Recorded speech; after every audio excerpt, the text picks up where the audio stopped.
Assalamualaikum warahmatullahi wabarakatuh. Perkenalkan, nama saya Hindun Wahyu Tomayaki dengan NIM P23061002.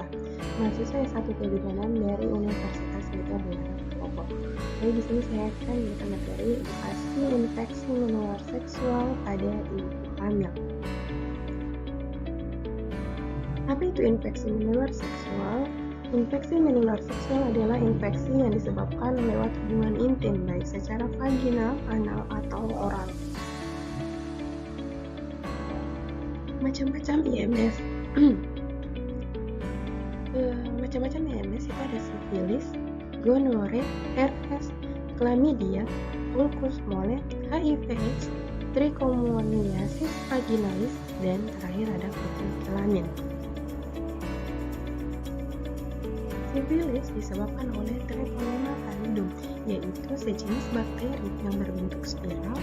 Sifilis yang berkaitan dengan kehamilan yaitu sifilis congenital, merupakan penyakit yang didapatkan janin dalam uterus dari ibu yang menderita sifilis. Infeksi sifilis terhadap janin dapat terjadi pada setiap stadium sifilis dan setiap masa kehamilan.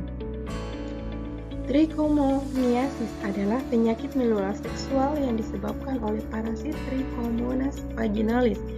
Trichomoniasis dapat dicegah dengan perilaku seksual yang aman, yaitu tidak bergonta-ganti pasangan seksual dan menggunakan kondom.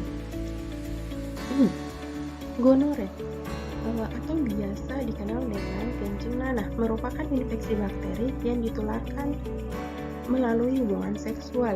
Ibu hamil yang mengidap gonore juga dapat menularkan bakteri ini ke bayinya.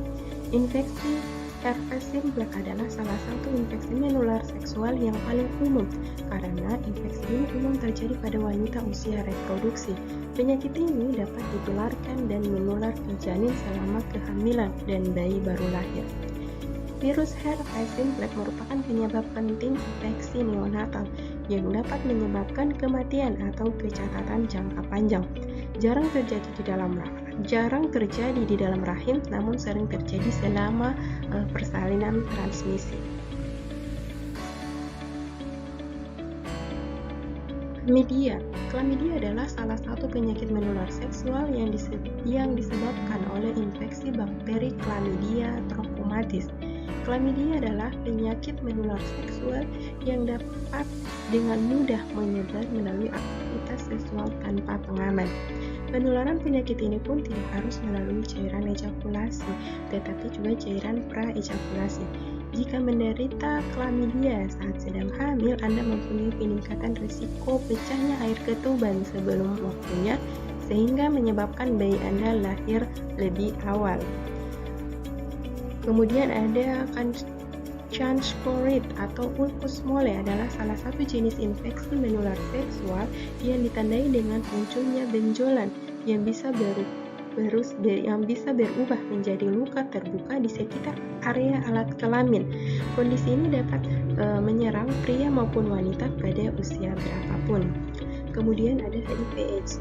HIV atau Human Immunity Virus adalah virus yang menyerang sistem kekebalan tubuh yang dapat melemahkan kemampuan tubuh melawan infeksi.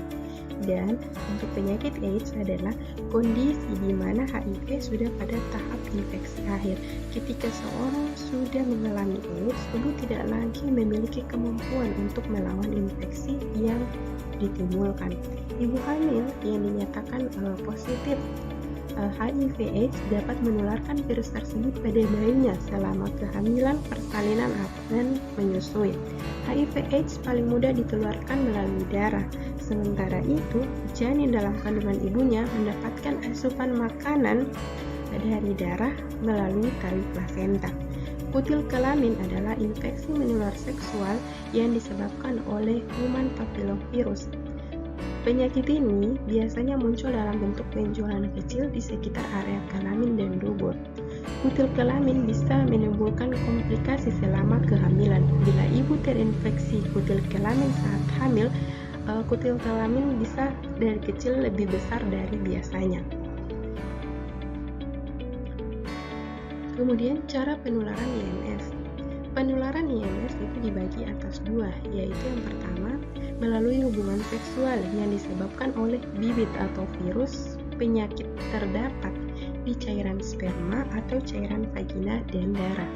Kemudian, tidak melalui hubungan seksual disebabkan oleh gaya hidup yang tidak sehat, misalnya bergantian menggunakan handuk atau pakaian dalam dengan orang lain atau pasangan kita. Kemudian gejala IMS. Gejala IMS itu terdapat benjolan, luka, lekuhan di sekitaran penis, vagina, anus, atau mulut terasa gatal di vagina atau penis, asap terbakar dan nyeri ketika buang air kecil atau berhubungan intim, keluar cairan dari penis yaitu kencing nanah atau dari vagina itu keputihan, nyeri di perut bagian bawah, demam, dan menggigil. Kemudian akibat dari IMS. Akibat dari IMS itu dapat merusak alat reproduksi yang menyebabkan kemandulan, adanya gangguan saraf yang dapat menyebabkan pikun dan kebutaan.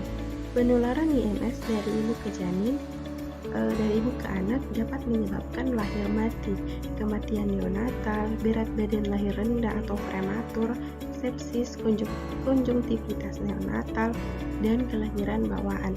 Infeksi HPV menyebabkan kanker serviks dan kanker lainnya. Penularan pada orang lain atau pasangan dengan melakukan kontak seksual dan bisa menyebabkan kematian. Cara pencegahan IMS yaitu tidak melakukan hubungan seksual sebelum menikah, setia pada pasangan, gunakan alat pelindung atau kondom, tidak bertukar barang yang bersifat pribadi, yaitu pakaian dalam atau handuk. Kemudian cara merawat organ reproduksi yang benar. Yang pertama itu sering-sering mandi. Mandi seringkali dianggap hal sepele, tetapi tidak jarang remaja seringkali melupakan hal yang satu ini. Kemudian sering-sering mengganti celana dengan celana dalam yang bersih. Bagi perempuan pada saat menstruasi juga sering-sering mengganti pembalut jika merasa sudah penuh. Perhatikan cara cebok bagi perempuan. Selain menggunakan air yang bersih dan mengalir, cara cebok yang benar akan menghindarkan remaja perempuan dari IMS. Cara cebok yang benar yaitu setelah buang air kecil dari arah atas ke bawah, bukan sebaliknya. Kemudian menghindari munculnya luka atau lecet di alat reproduksi, misalnya ketika melakukan masturbasi, dihindari memasukkan benda yang bisa melukai vagina. Ingat, luka sekecil apapun bisa mengakibatkan infeksi. Hal yang perlu diingat mengenai IMS yaitu segera periksa diri ke dokter jika ada keluhan di sekitar organ reproduksi. IMS jangan pernah diobati sendiri.